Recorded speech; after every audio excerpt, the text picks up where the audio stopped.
Among the many features of Daytona Beach, Daytona International Speedway is the #1 and is well known in the world. Since opening in 1959, it has been the home of the Daytona 500, the most prestigious race in NASCAR. You do have a minute. $5 donation.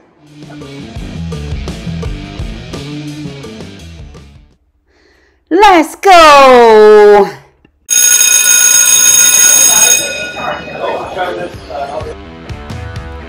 Daytona International Speedway is the racetrack in Daytona Beach, Florida, United States.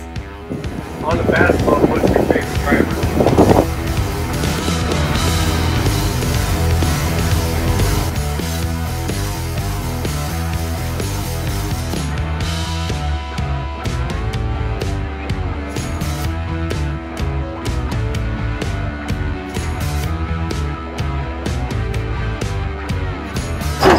Saw the closest finish in the history of the Great American Race. Not only conjured memories of Johnny Beauchamp and Lee Petty's street-wide photo finish, the inaugural 1959 Daytona 500. Welcome to the World Center of Racing.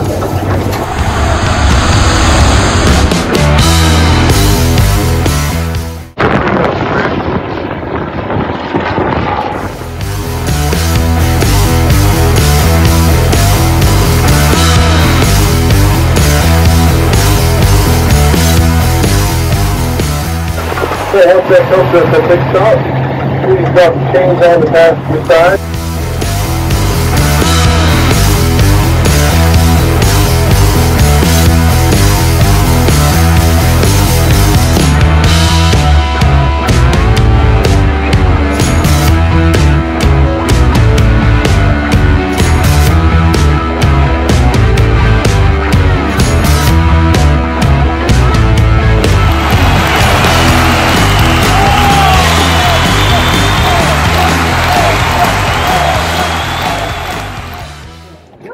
So this is where the races start. This is the starting line and also the finish lines. This is where the race finishes. Okay.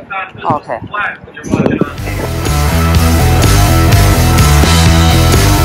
going to try and do something a little bit different and special to try to make up for that at the end of the tour. That's all closed off because all the big rock and rollers are having there. You look up there, you can see the cameras that they use to determine who wins the race.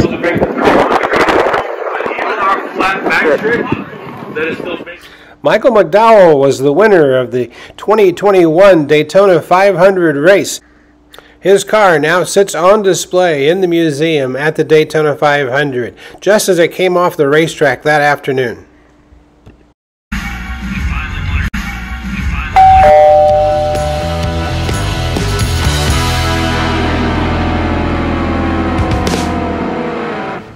In the 1920s and 30s, 1994 Hall of Fame inductee Sir Malcolm Campbell became an international celebrity, setting world speed records on both land and water.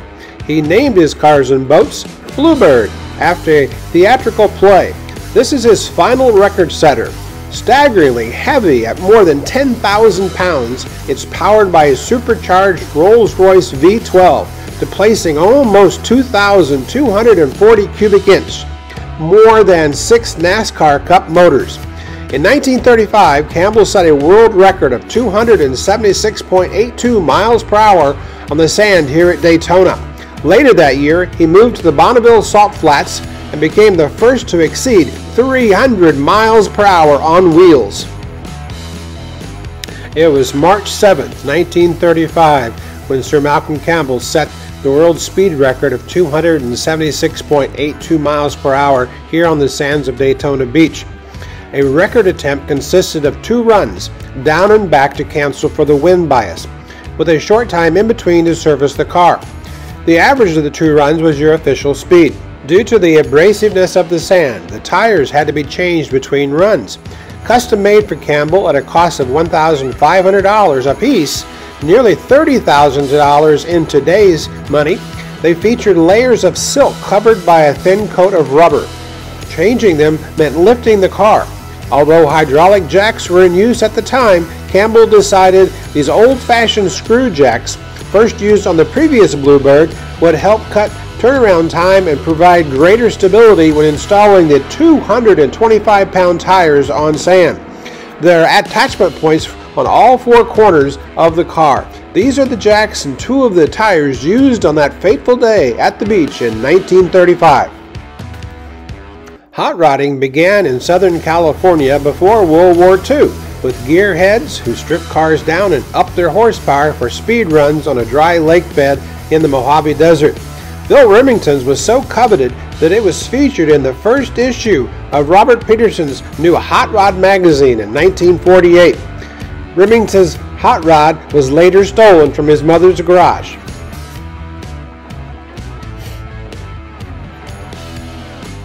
The first great world beater in NASCAR wasn't a Ford or a Chevy, it was a Hudson.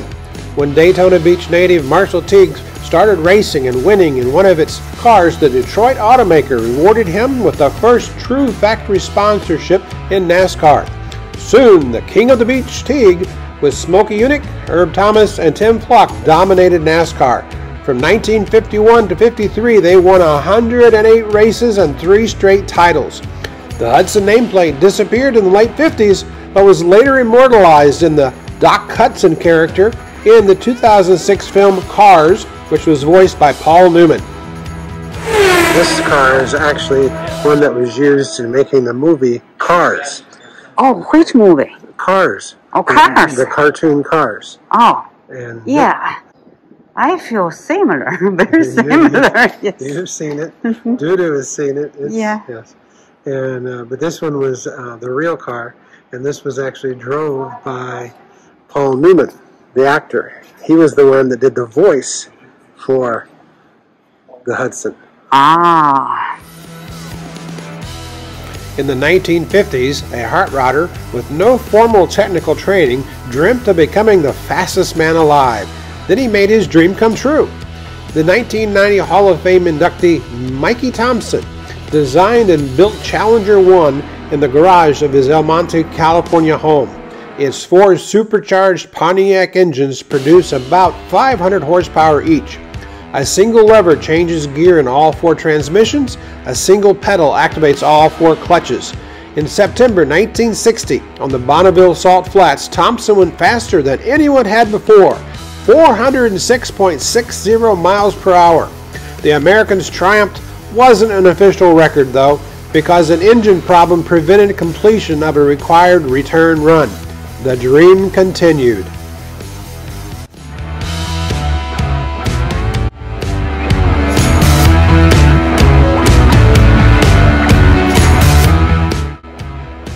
This is the 1968 Shadow MK Can-Am Revolutionary tiny tire car in its original form.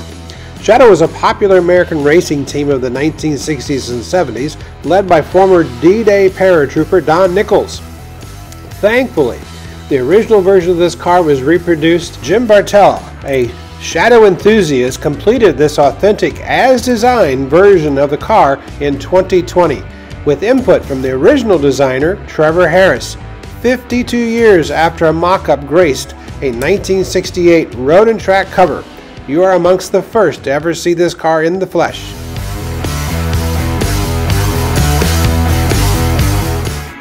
Lee Petty, in number 42, took the victory by a margin of less than 1 yard in one of the most amazing finishes ever recorded in stock car racing. In the final trip past the finish line is Junior Johnson.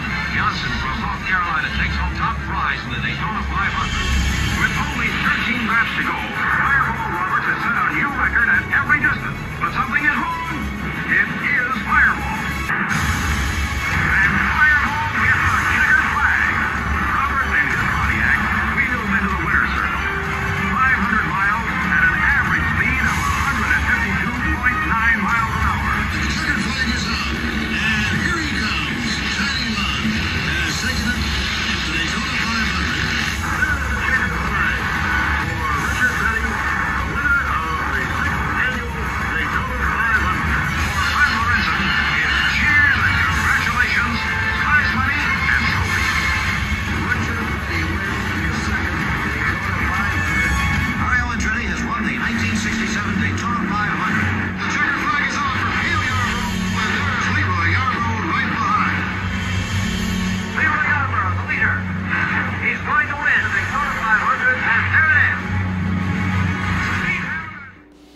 In 1972, Hurst Olds made history.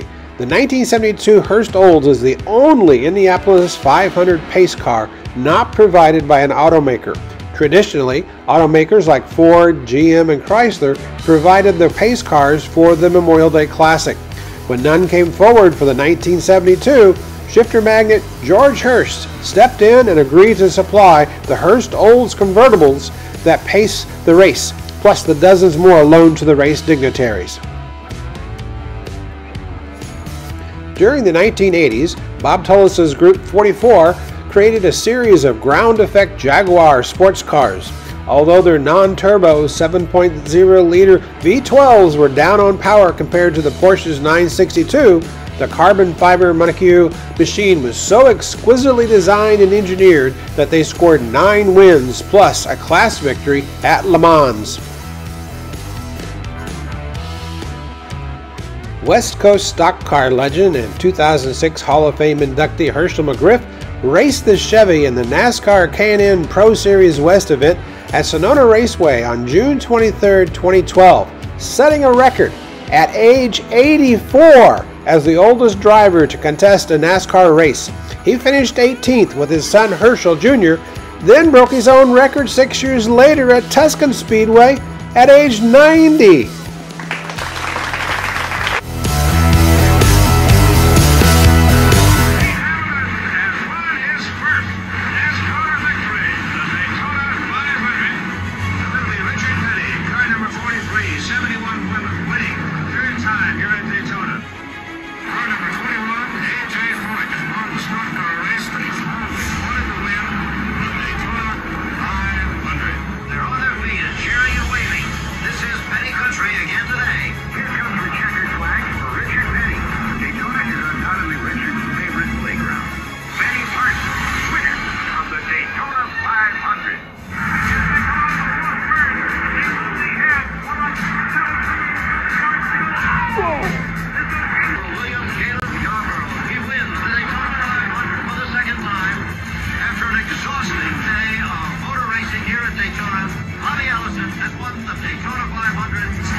Tennessee, Darrell Waldron. He's done. I won the Daytona 500.